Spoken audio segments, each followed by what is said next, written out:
In today's news, BVI records first road fatality. Joss Van Dyke businessman is the second road fatality for the year, and Cancer Society receives check.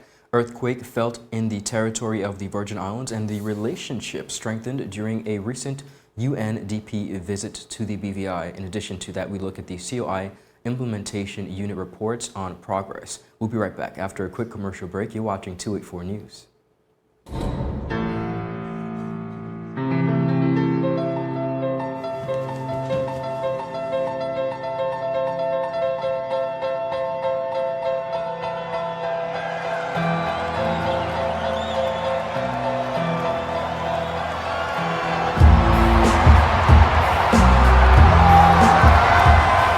Welcome to the 103rd season of the NFL! It's that time for the NFL playoffs every weekend with CCT Live, showing every game on CBS, NBC, ABC, and ESPN, including the Super Bowl. Sign up for CCT Live today. There's no game like this game! Don't worry about missing your favorite series, sports, news, and local programming. Come to CCT today and ask about a 1-month free trial to access over 80 channels. CCT Live. Bring it home. It feels good! Welcome everybody. It's Friday, January 20th, 2023. A fantastic Friday is wished to each and every one of you. I'm Ron Grant and you're watching 284 News out of Tortola in the Virgin Islands, bringing you the latest in local, regional, and of course, international content. Thank you so much for joining us. Beginning our newscast on the local scene, quite tragic news beginning our newscast rather. One male motorcyclist is dead following a serious accident at Fort Hill, Tortola last evening, Thursday. The Royal Virgin Islands Police Force confirmed that the male scooter rider succumbed following the accident, making the territory's first road fatality for 2023. They said in an official comment, and I quote, "The Royal Virgin Islands Police Force can confirm that a male scooter rider has succumbed to his injuries sustained in a collision at Fort Hill last evening. Investigations are of course ongoing and more to come as the story develops." And of course, first thing this morning, the BVI has recorded its second road fatality just hours after the first, following an accident on Joss Van Dyke this morning. The Royal Virgin Islands Police Force also confirmed the incident in a statement earlier today. They said the Royal Virgin Islands Police Force can confirm the death of the male driver in a lone vehicle collision on Joss Van Dyke this morning. Investigations are ongoing, of course. The gentleman in question is a popular businessman, and we will have the developing story as it comes in. CIBC First Caribbean International Bank handed over a check valued at some $51,500 to the BVI Cancer Society from the proceeds raised by the 2022 Walk for the Cure event. Our Kamal Haynes has this magnificent story.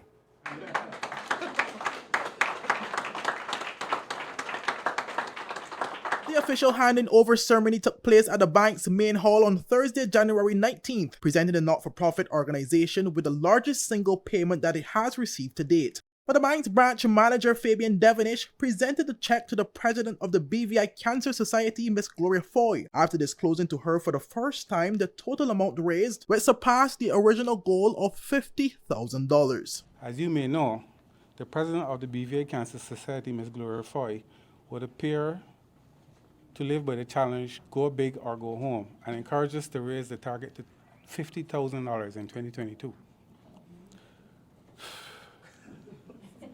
I guess we took the motto and challenge on board, and thanks to the support of each and every one of you, I'm delighted to officially tell you and the BVI Cancer Society that we surpassed the goal, and I can proudly present you with a check for $51,500.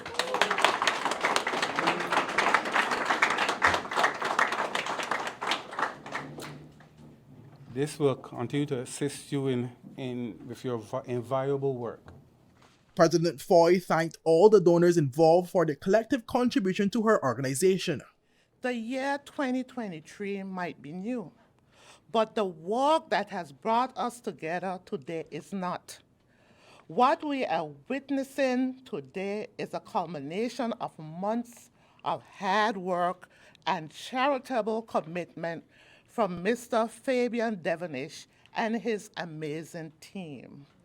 On that note, please join me in a resounding round of applause in recognition and appreciation. Well, she expressed that she is overjoyed with the relationship that has developed between CIBC FCIB and the Cancer Society over the years, stating that it has lifted the huge financial burden that her organization once faced in their fundraising efforts. I remembered when Fabian first met with me and told me of the intentions of CIBC First Caribbean International Bank. I was happy then, but I am overjoyed now. My joy comes from the fact that since we commenced this collaboration, there has been a true partnership and a yearly increase in donations were realized. The CIBC First Caribbean International Bank team consults with the BVI Cancer Society, and if I dare say, they have taken a considerable load of worry off our heads as it relates to fundraising. Foy said she plans on doubling the Cancer Society's efforts for 2023 as she encouraged residents who have been diagnosed with cancer to reach out to the organization for assistance if needed. The money we are about to receive will go a long way in bringing financial support to persons facing the mountain of expenses that come with a cancer diagnosis. We did a lot last year, but we are planning to double our efforts to do more in 2023. Permit me to use this opportunity to encourage persons in the community who are diagnosed with cancer to seek support from our organization. We have been blessed with funds, and I urge persons to make their needs known by emailing us at bvicancersociety@gmail.com or by calling us at 441-0023 or 499-0022.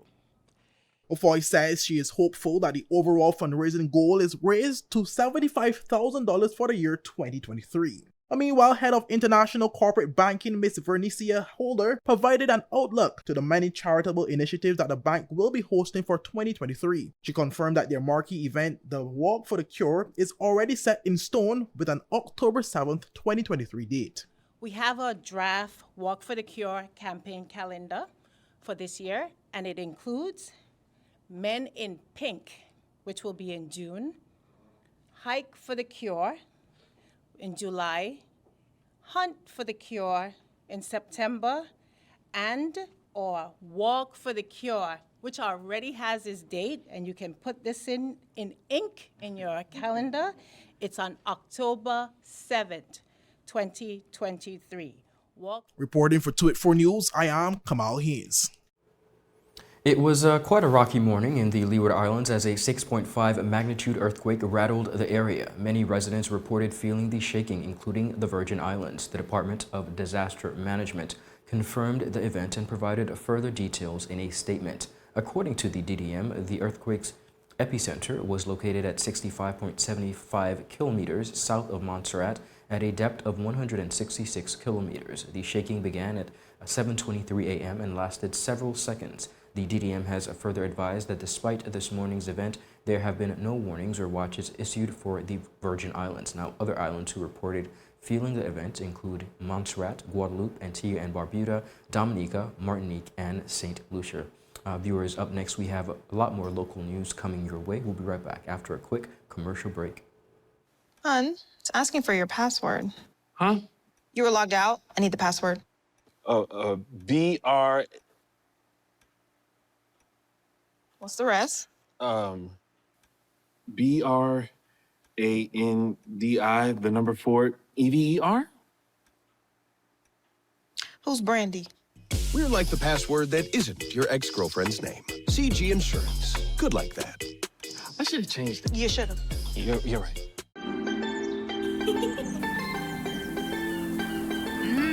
There are many ways to enjoy life, like so many ways to count on Popular.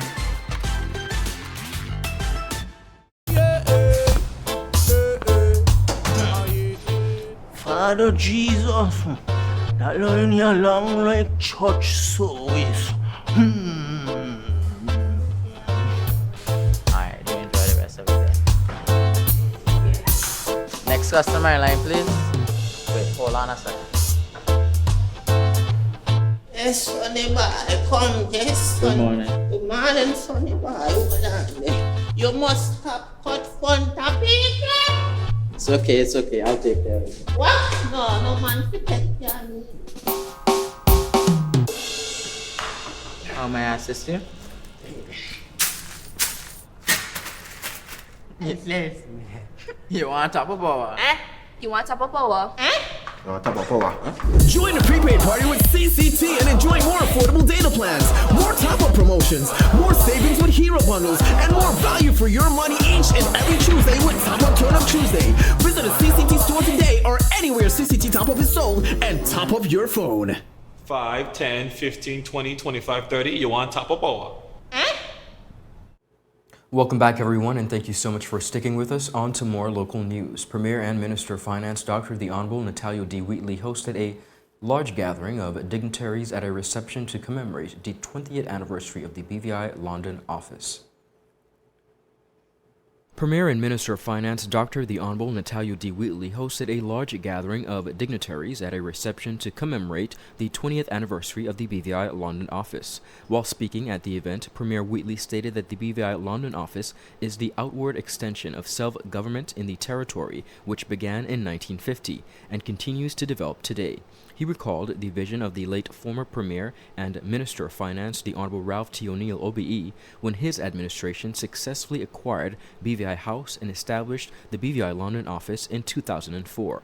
Premier Wheatley stated, and I quote, "He and his government understood that the continued political and economic development of the Virgin Islands and our emergence as an international finance center and tourist destination required the government to have a permanent political presence in the United Kingdom, as well as the European Union, going forward."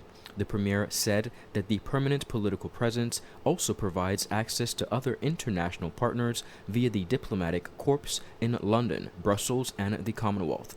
Going forward, Premier Wheatley said, and I quote, "The BVI London office will be more engaged with the CARICOM caucus of high commissioners and also our African partners represented in the diplomatic corps." Meanwhile, Acting Director of the BVI London office, Ms. Tracy Bradshaw, stated that over the past 20 years, the BVI London office has played an invaluable role to the government and people of the Virgin Islands as the territory continues to advance internationally, politically, and economically. Ms. Bradshaw acknowledged her predecessors and colleagues for their leadership over the years and expressed gratitude to the many friends, supporters, advisors, and partners who have helped the office to fulfill its mission and realize its vision. She said, and I quote, "On this auspicious occasion, we turn eagerly to the years that lie ahead and rededicate ourselves as servants of the people of the territory to support them in their aspirations." Ms. Bradshaw also said, "We look forward to many more progressive and successful years with strong leadership responsibilities advancing the territory's various interests even further." Director of the Overseas Territory at the Foreign and Commonwealth Development Office, Mr. Paul Candler, in his congratulatory remarks, noted that the BVI London office provides vital services for the people of the BVI, from supporting students or residents living in the UK to promoting BVI's financial services to also advocating for the people of the BVI across the UK government in London. Mr. Candler said that working for the past and best interest of the people of the overseas territories is the most important job that they do in the Overseas Territory Directorate. Premier Wheatley and his delegation were in London as part of his administration's deepening engagement with partners in the United Kingdom, including UK government, UK Parliament, local council government, universities, and firms, as well as businesses. Reporting for 284 News, Ron Grant. Thank you so much. Of course, continuing on, Lima Atabi, President's representative for the United Nations Development Program of Barbados and the Eastern Caribbean Multi-Country Office, has wrapped up a 3-day visit to the British Virgin Islands. Take a look at this report. Limia Itaba, Resident Representative for the United Nations Development Program Barbados and the Eastern Caribbean Multi-Country Office has wrapped up a 3-day visit to the British Virgin Islands. She presented her letter of credence to the Premier, Dr. the Honorable Natalia D. Whitley, on Wednesday, January 11th, as she continues to strengthen relationships across the region. This high-level mission also served to discuss with local counterparts what are their challenges, priorities, and identify areas of support, and reiterate the UNDP's commitment to the government and citizens of the BVI. The meeting highlighted the importance of institutional structures, capacity, policy implementation, and data collection, as well as analysis. Discussions also focused on continuing work on developing the blue and green economies, of course, as well as climate change adaptation, digital transformation, and enhancing social inclusion policies. The necessity for innovation thinking around financing for development was also explored. The visit concluded with areas of mutually agreed upon support and developing targeted projects and programs. The UNDP Barbados and the Eastern Caribbean MCO remains committed to working in partnership with the government of the British Virgin Islands to advance their sustainable development agenda through building resilient communities, empowering people, and protecting the most vulnerable. It is vital that efforts continue to reinforce the need for region resilience, building forward better, build and bolstering livelihood for traditionally vulnerable groups. With the vision of blue economy for green islands, the UNDP, Barbados, and the Eastern Caribbean, in partnership with governments and stakeholders, remains dedicated, they say, to the advancement of inclusive and sustainable development throughout the region, and of course, ensuring no one is left behind. Reporting for 284 News, Ron Grant. The Commission of Inquiry Implementation Unit is advising the public that it reported to the Governor and, of course, the Premier on the status of work completed up to the end of December 2022. Take a look at this report. The Commission of Inquiry Implementation Unit is advising the public that it has reported to the Governor and Premier on the status of work completed up to the end of December 2022. Based on the timelines agreed in the framework for implementations on the recommendations of the Commission of Inquiry report and other reforms, the director of the unit, Ms. Hadassah Ward, has advised that work on 48 of the 50 framework recommendations has begun. Ms. Ward said, and I quote, 15 of the recommendations have been completed and 33 recommendations are in progress.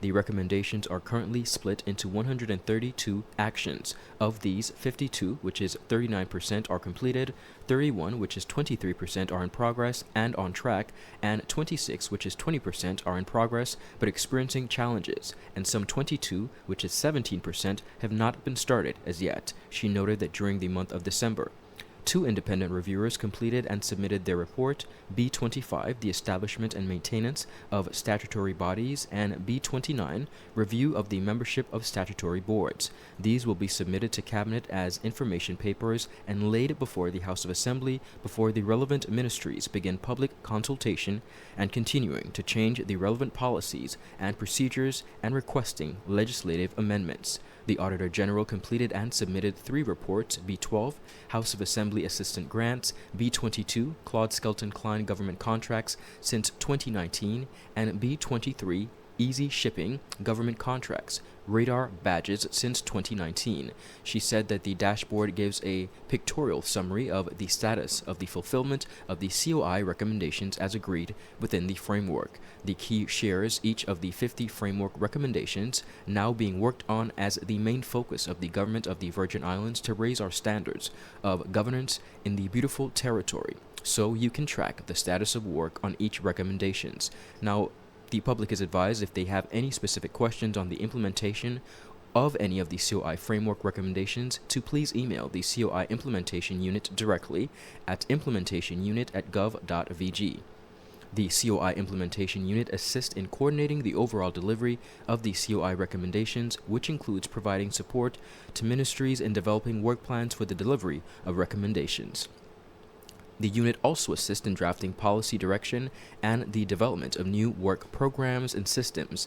The unit is responsible for preparing monthly progress reports, reports on specific work programs, and reports to identify key issues associated with implementation and suggest remedies. The unit reports directly to the Permanent Secretary, Mrs. Carolyn Stout-Igwe, in the Premier's office, who chairs the COI Implementation Steering Committee. The Governor and Premier receive the monthly report on the 15th of each month. Reporting for 284 News, Ron Grant.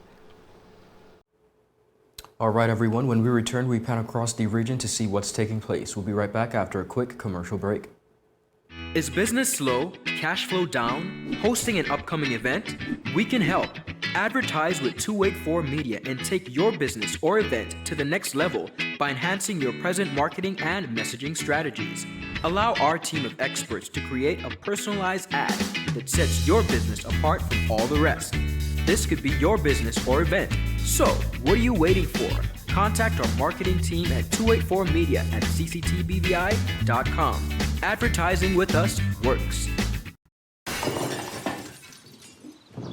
That's out. That's 6. That's out.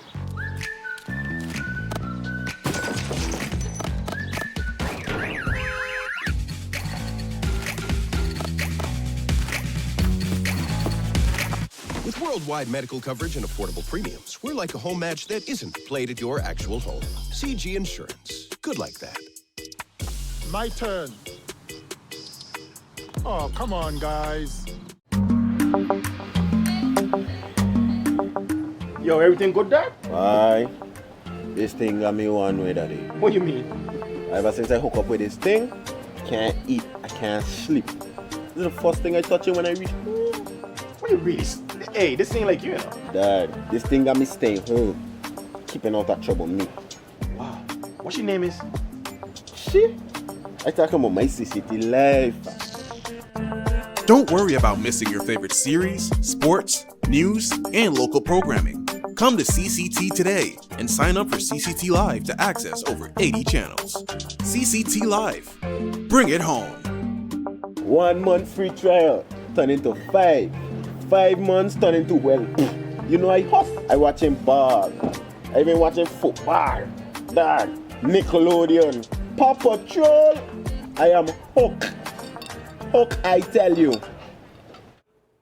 Welcome back, everyone. Now panning across the region to St. John, U.S. Virgin Islands, a brazen daylight robbery has come under investigation in St. John. According to police, about 1 p.m. on Wednesday, 3 masked assailants launched an attack on Imperial Jewelers located at the Mongoose Junction shopping and dining facility. Now, the perpetrators, described as black males wearing bandanas across their faces and dark-colored hoodies, reportedly barged into the store brandishing firearms. They then proceeded to smash glasses, of course with hammers, and grab as much jewelry as they could before fleeing to the getaway car waiting conveniently near North Shore Road. No one was injured, thankfully, during this incident.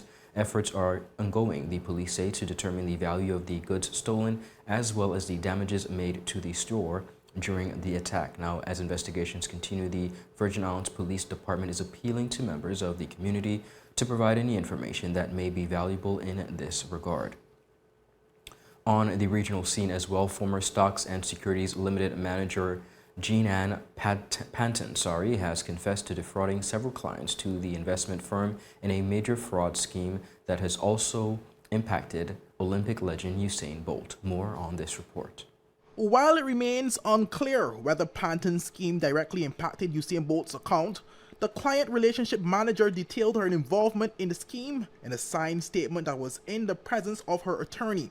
Well, Panton estimates that she took around US $864,614.60 from 17 accounts and detailed how she went about the process of defrauding the clients, stating that she used several different mechanisms. Well, she said, and I quote, "I would edit a customer's email in an email thread, and this email would provide consent to sell their shares and disburse the payments to the respective bearer. I would make a request to the asset management team for approval of the sale. But the accounting team would then approve and make the payment. Once the shares are sold, I would request a check for the funds to be paid to one of our 4 bearers. Where these 4 bearers were independent of Stocks and Securities Limited. Where the bearers would be issued as checks by SSL and would visit the bank to collect the funds. Where the funds would be delivered to me," end quote. Well, Panton, who has been employed by the company for approximately 25 years, also explained the approach she took in circumstances where clients legitimately requested for their funds. Well, she said, and I quote, "I would put through a request to the accounting team for a larger sum than what was requested. When the funds were delivered to me by the bearer, I would keep the difference. In other cases, I would create an email request from the client that was not actually written by the client and keep the entire sum that was requested. But some of the clients I took money from would request their funds or a portion thereof, and I would take money from other clients' accounts in order to repay these clients, end quote. But the wealth advisor also spoke on the origin of the scheme, revealing that it commenced more than 12 years ago and started as a means to assist her father's fight against cancer, which involved high medical bills. Well, she said, and I quote, "In or around 2010, my father was diagnosed with cancer and I was primarily responsible for my parents' care and finances. He had to go overseas for treatment and he was not employed at the time. It was at this point I thought of borrowing from client accounts to cover my father's expenses. I had no idea how I would pay it back, but that was my solution at the time. Approximately 3 years after, he passed away, and I also had to assist with the funeral expenses. I also borrowed from the client accounts to cover the funeral expenses," end quote. But this was only the beginning of the basis for her illegal activity, as other personal issues amplified her need to continue the scheme.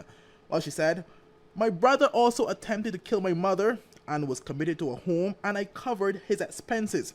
My financial burden increased during the COVID-19 pandemic, and income from SSL decreased. I was unable to repay the funds and continued to take funds for various purposes," end quote. Well, we will keep you, the viewers, updated as more develop on this story. Reporting for 284 News, I am Kamal Haynes. Viewers, that is it for today's news roundup. Be sure to follow us for your daily news updates at 284media.com, and of course like us on Facebook at 284media and Instagram at 284BVI. Of course, we are your source for honest and impartial news right here on 284 Media.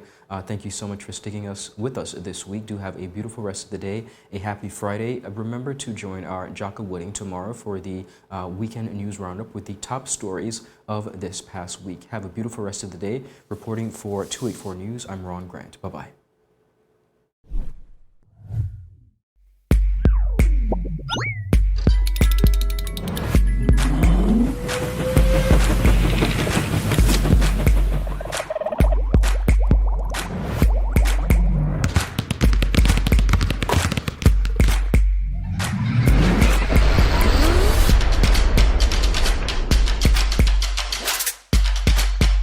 Freeze. Choose your mix. Choose your flavor.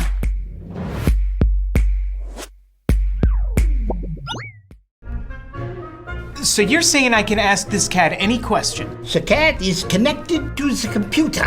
You just type in the question, it will read his mind. There the answer comes.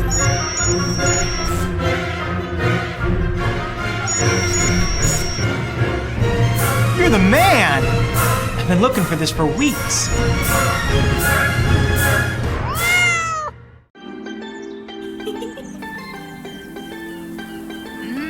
There are many ways to enjoy life, like so many ways to count on Popular.